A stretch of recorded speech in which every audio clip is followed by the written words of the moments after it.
एक विशाल बरगद का पेड़ था। उसके शाखाओं पर कई तरह के पक्षी अपना बसेरा बनाए हुए थे। तोते, मैना, बुलबुल और चिड़िया। उन्हीं में से एक थी भोली, एक नन्ही सी सफ़ेद पंखों वाली चिड़िया, जिसकी आंखों में मासूमियत और दिल में दया भरी थी। भोली अभी छोटी थी और इसीलिए उड़ान में बहुत तेज नहीं थी। वो किसी से भी झगड़ा नहीं करती थी और हमेशा सबकी मदद करने को तैयार रहती थी। लेकिन उसकी यही अच्छाई कई बार मुसीबत भी बन जाती थी, क्योंकि जंगल में हर कोई इतना अच्छा नहीं था। भोली ने अपना घोंसला बरगद की ऊंची शाखा पर बनाया था। सुबह वो सूरज की पहली किरण के साथ चहचहाती और आसमान में उड़ान भरती। उसे फूलों से रस लेना, पेड़ों पर उगने वाले छोटे छोटे फल खाना और अपने दोस्तों से बातें करना अच्छा लगता था। भोली के सबसे अच्छे दोस्त थे गप्पू गिलहरी और मुनिया मैना। तीनों मिलके दिन भर खेलते, लेकिन गप्पू कई बार भोली को समझाता। भोली, जंगल में हर किसी पर भरोसा मत किया कर। यहाँ लोमड़ी, बिल्ली और बाज जैसे चालाक शिकारी भी रहते हैं। भोली मुस्कुराकर कहती, अगर हम सब अच्छे बन जाएं तो कोई भी बुरा क्यों रहेगा? गप्पू सिर हिलाकर रह जाता, क्योंकि उसे पता था कि भोली की सोच भले ही प्यारी हो, लेकिन जंगल की सच्चाई इससे अलग थी। एक दिन जंगल में भूखी लोमड़ी, जिसका नाम कालू था, खाने की तलाश में भटक रही थी। उसकी नज़र भोली पर पड़ी, जो जमीन पर गिरे अनाज के दाने चुन रही थी। कालू ने सोचा, ये छोटी सी चिड़िया तो बहुत भोली लगती है। अगर इसे किसी बहाने से पकड़ लूं तो मेरा पेट भर जाएगा। अगले दिन कालू ने एक चाल चली। वो जंगल के किनारे एक पेड़ के नीचे बैठकर दर्द का नाटक करने लगा। उसकी टांग पर एक बेल लपेटी हुई थी, जैसे वो घायल हो। भोली ने उसे देखा और तुरंत उड़कर पास आई। क्या हुआ कालू भाई, तुम्हारी टांग को क्या हो गया? कालू ने कराहते हुए कहा, अरे बहन, मैं जंगल के पार से खाना लेकर आ रहा था, तभी मेरा पैर एक पत्थर में फंस गया। अब मैं चल नहीं पा रहा। अगर तुम मेरे लिए थोड़े जामुन ले आओ तो मैं भूख से मरने से बच जाऊंगा। भोली का दिल पिघल गया। उसने तुरंत उड़कर पेड़ से जामुन तोड़े और कालू के पास ले आई।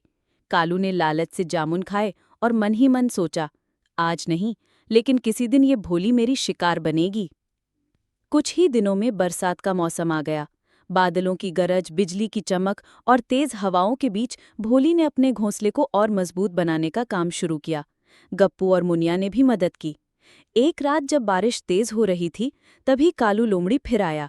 इस बार वो भोली का अंडों वाला घोंसला लूटने की सोच रहा था। वो धीरे धीरे पेड़ पर चढ़ने लगा। गप्पू ने नीचे से देखा और जोर से चिल्लाया, भोली सावधान, कालू ऊपर आ रहा है।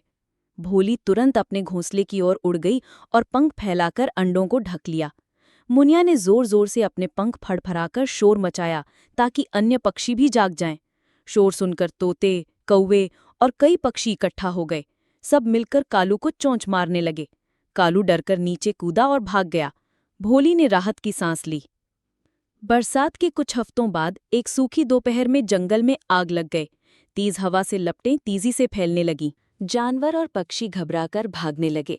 भोली ने देखा कि आग उसके घोंसले की ओर बढ़ रही है। वो उड़कर पानी की तलाश में गई और पास के तालाब से अपनी चोंच में पानी भरकर लाई। वो बार बार ऐसा करती रही, लेकिन आग इतनी बड़ी थी कि उसका छोटा सा प्रयास बहुत कम लग रहा था। तभी गप्पू और मुनिया भी मदद के लिए आ गए। तीनों ने मिलकर कई बार पानी लाकर आग पर डाला। ये देखकर अन्य पक्षी और जानवर भी मदद के लिए आगे आए। धीरे धीरे आग पर काबू पा लिया गया और आग पर काबू पाने के बाद सभी जानवर खुश हो गए। आग के बाद जंगल में शांति लौट आई, लेकिन कालू लोमड़ी की चालाकी खत्म नहीं हुई थी।